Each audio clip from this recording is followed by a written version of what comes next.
बिहार में एक ज़िला है दरभंगा और वहीं का रहने वाला एक 21 साल का लड़का जिसका नाम रघुनंदन और वह वहीं पर एक सरकारी अस्पताल में काम करता था सुरक्षा गार्ड का।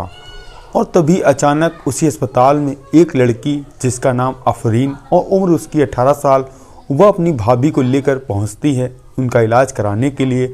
और उसी अस्पताल में वह भाभी के साथ 10 से 15 दिन रुककर इलाज कराती है। और तभी आफरीन की मुलाकात होती है रघुनंदन से और दोनों कहीं ना कहीं एक दूसरे को पसंद करने लगते हैं और एक दूसरे से प्यार करने लगते हैं। और वह आफरीन अपनी भाभी की अस्पताल छुट्टी कराती घर लेकर चली जाती है। अब रघुनंदन आफरीन जब कभी समय मिलता था एक दूसरे से प्यार करने लगे थे और घंटों घंटों बात भी किया करते थे।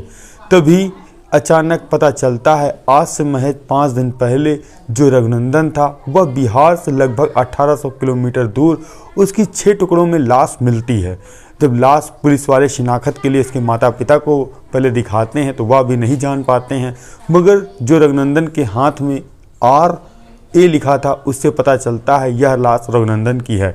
आखिर रघुनंदन के साथ ऐसा किसने किया और कत्ल क्यों किया? और जब कातिल पुलिस ने खोजे और निकाले तो उन्होंने एक ऐसी हकीकत बताई जो कि वाकई में हैरान और परेशान कर देने वाली थी।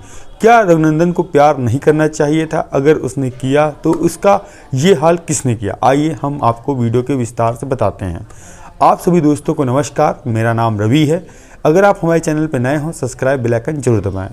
यह सच्ची घटना चालू होती है बिहार का ही एक ज़िला है दरभंगा और उसी के अंतर्गत एक थाना आता है जिसका नाम है मनीगाछी थाना और उसी के पास एक गांव है जिसका नाम है कन्हौली गांव। और यहीं पर एक परिवार रहा करता था। परिवार के मुखिया जितेंद्र पासवान और एक उनका लड़का जिसका नाम था रघुनंदन और जिसकी उम्र महज 21 साल। आज से लगभग 1.5 साल पहले जो कि रघुनंदन था अपने पिता से कहता है, पिताजी क्यों ना मैं कहीं बाहर कमाने के लिए जाऊं और जिससे अपने परिवार की स्थिति सही हो जाए।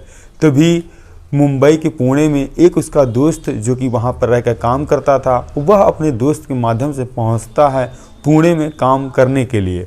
अब जो रघुनंदन सारा दिन काम धंधा करता था उसके बाद शाम को जब उसको टाइम मिलता था तो अपने माता पिता से हालचाल भी लेता था।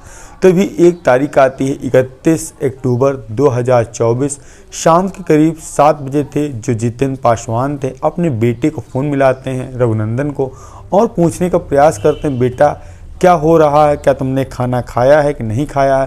तभी रघुनंदन कहता है, पापा मैं थोड़ी देर बाद आपको फ़ोन करूंगा क्योंकि मैं पुणे से अंधेरी आया हूं अपने दोस्त से मिलने के लिए और मैं जब यहां से निकलूंगा तो मैं आपको फ़ोन करूंगा। तभी पिता कहते हैं, ठीक है बेटा जल्दी फ़ोन करना क्योंकि तुम्हारी माँ बात करना चाहती हैं तुमसे। अब फ़ोन कट जाता है और देखते देखते अब रात के करीब 9 बजता है। जो जितेंद्र पासवान थे दोबारा अपने बेटे का फ़ोन मिलाते हैं तो उसका फ़ोन स्विच ऑफ था। तब पिता ने सोचा क्या पता बेटे के मोबाइल में बैटरी कम हो इसलिए उसने चार्जिंग ना लगाया हो इसीलिए स्विच ऑफ बता रहा है, क्यों ना अगले दिन सुबह फ़ोन करके बातचीत कर लेंगे। अब 1 नवंबर 2024 आता है और सुबह के 9 बजते हैं। जो जितेंद्र पासवान अपने बेटे को दोबारा फ़ोन मिलाते हैं तो उसका फ़ोन स्विच ऑफ था। अब पिता कहीं ना कहीं घबरा जाते हैं, डर जाते हैं कि आखिर उसके बेटे का फ़ोन स्विच ऑफ क्यों है। अब जो बेटे ने बताया था कि वह अंधेरी अपने दोस्त के वहाँ गया था, अब पिता किसी तरह से अंधेरी में उसके दोस्त का नंबर लेते हैं और जब उससे फ़ोन करके पूछते हैं, क्या रघुनंदन तुम्हारे पास कल रात आया था? बेटा उसका फ़ोन नहीं लग रहा है, देखो वह कहाँ है। तभी उसके दोस्त ने कहा, मेरी मुलाकात 6 महीने से आपके बेटे से नहीं हुई है। अगर उसने बताया है कि वह मेरे पास है तो उसने झूठ बोला है, मुझे लगता है वह और कहीं गया है, आपको झूठ उसने बताया। अब पिता कहीं ना कहीं घबरा जाते हैं और वह सभी रिश्तेदारों में पूछने का प्रयास करते हैं, ऐसा तो नहीं बेटा किसी रिश्तेदारी में गया हो उनसे ना बताया हो। अब पिता यहाँ हैरान और परेशान थे, जो माता है वह भी टेंशन में हो जाती है। अब पिता मन बनाते हैं क्यों ना मुंबई चलकर ही अपने बेटे को ढूंढा जाए, क्योंकि बिहार की बात थी नहीं, गायब होने की मुंबई की बात थी तो वहाँ से पुलिस की सहायता भी मिले। अब पिता अपनी पत्नी के साथ निकलते हैं मुंबई के पुणे में, और जहां पर वह काम करता था वहां पहले हर लोगों से पूछताछ करते हैं। पूछताछ से कहीं भी उनके बेटे का पता नहीं चलता है। तभी वह अंधेरी पहुंचते हैं। अंधेरी में थाने में जाते हैं। थाने में जो कांस्टेबल था उससे कहते हैं कि मेरा बेटा 31 अक्टूबर शाम के करीब 7 बजे से उससे कोई कांटेक्ट नहीं हो पाया है और वह कहीं लापता है। साहब मेरे बेटे को ढूंढ दीजिए, मैं बहुत हैरान हूँ और परेशान हूँ और मैं एक किसान आदमी हूँ और थक हार कर बिहार से यहाँ पर आया हूँ और यह जगह मेरे लिए अनजान है। अब पुलिस वाले उसके बेटे की गुमशुदगी की रिपोर्ट दर्ज करते हैं और पता लगाने की कोशिश करते हैं कि आखिर उनका बेटा कहाँ है। और जब उसकी मोबाइल की लोकेशन निकाली जाती है पता चलता अंधेरी की लोकेशन थी। अब पुलिस वाले इधर उधर ढूंढ ढांढ कर ही रहे थे, तभी पता चलता है 12 तारीख को कि एक युवक की लाश जो कि वहाँ पर गोराई थाने के पास एक जगह है जो कि पहाड़ी इलाका है, वहाँ पर एक युवक की लाश 6 टुकड़ों में मिली है और ऐसा देखने से लगता है 10 से 15 दिन पुरानी लाश है। अब पुलिस वाले उस लाश को पोस्टमार्टम के लिए भिजवाते हैं, उसकी फ़ोटो खींच लेते हैं और जो जितेंद्र पासवान थे उनसे कहा जाता है कि एक लाश गुरई के पास मिली है, क्या पता आपके बेटे की तो नहीं है, आप एक बार शिनाख्त कर लीजिए तो कंफर्म हो जाएगा। अब जितेंद्र पासवान जैसे ही उस लाश की फ़ोटो देखते हैं और वह क्योंकि लाश पहचान में बिल्कुल भी नहीं आ रहे थे, हाथ में देखते हैं कि एक टैटू गुदा था और उसमें लिखा था RY, R से रघुनंदन और Y से था अफरीन। आखिर यह लाश थी रघुनंदन की। अब जैसे ही यह बात पिता सुनते हैं उनके मानो पैरों तले ज़मीन खसक जाती है कि आखिर उनकी बेटे की जान किसने और क्यों ली। पुलिस वाले पूछते हैं कि ये वाई कौन है, तो पिता एक कहानी बताते हैं जो कि 1.5 साल पहले की है। तभी पिता कहते हैं कि आज से लगभग साहब 1.5 साल पहले जो कि मेरा बेटा था दरभंगा में ही एक सरकारी अस्पताल में सुरक्षा गार्ड का काम करता था और वहाँ पर एक लड़की आई थी जिसका नाम था आफरीन, जो कि अपनी भाभी का इलाज कराने के लिए, और दोनों में वहीं से प्यार हो जाता है। प्यार होने के साथ साथ अब दोनों को जो घर था 25 किलोमीटर दूर था। जब मेरे बेटे का मन करता था आफरीन से जाकर मिलता था, मिलने के साथ साथ दोनों मौज मस्ती करते थे। मगर एक दिन अचानक जो आफरीन का माता पिता हैं वह मेरे बेटे को देख लेते हैं। देखने के बाद बहुत ही ऐतराज़ करते हैं, जिसके बाद वह लड़की मारी पीटी जाती है और पीटने के साथ साथ एक गांव में ही पंचायत बैठाई जाती है और उसमें यह फैसला लिया जाता है कि आपका बेटा रघुनंदन है वह दोबारा इस लड़की से नहीं मिलेगा क्योंकि वह दूसरे समुदाय की है, और उस लड़की को भी हिदायत दी जाती है। अब जो जितेंद्र पासवान थे उनको कहीं ना कहीं समाज में बहुत ज़्यादा बदनामी लगती है। वह अपने बेटे से कहते हैं बेटा तुम यहाँ ना रहो, अगर तुम्हें कमाना है और अच्छे पैसे कमाना है तुम बाहर चले जाओ। तभी मेरे बेटे ने अपने दोस्त से फ़ोन किया और वह पुणे में कमाने के लिए चला गया। अब साहब मुझे नहीं लगता है कि मेरा बेटा इतना बड़ा गलत काम क्यों किया, कैसे किया और आखिर इसका कातिल कौन है।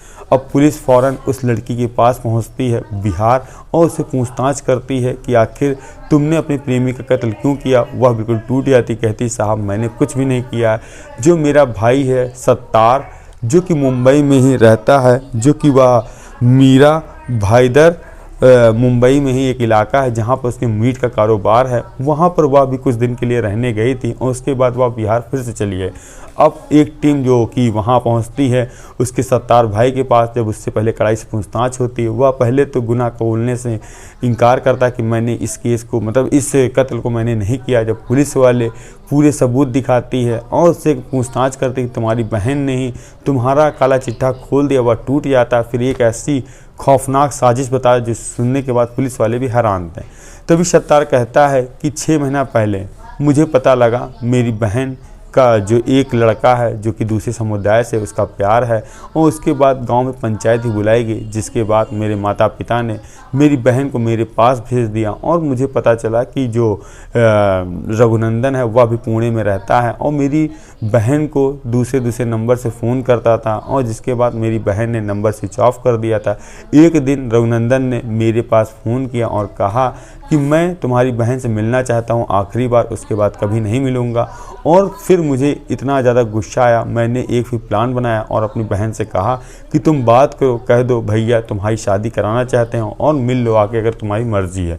तभी 31 अक्टूबर शाम के करीब 7 बजे जो कि आफरीन थी अपने प्रेमी रघुनंदन को फ़ोन करती, कहती है आ जाओ भैया के कमरे में मिल लेते हैं, उसके बाद तुम चले जाना।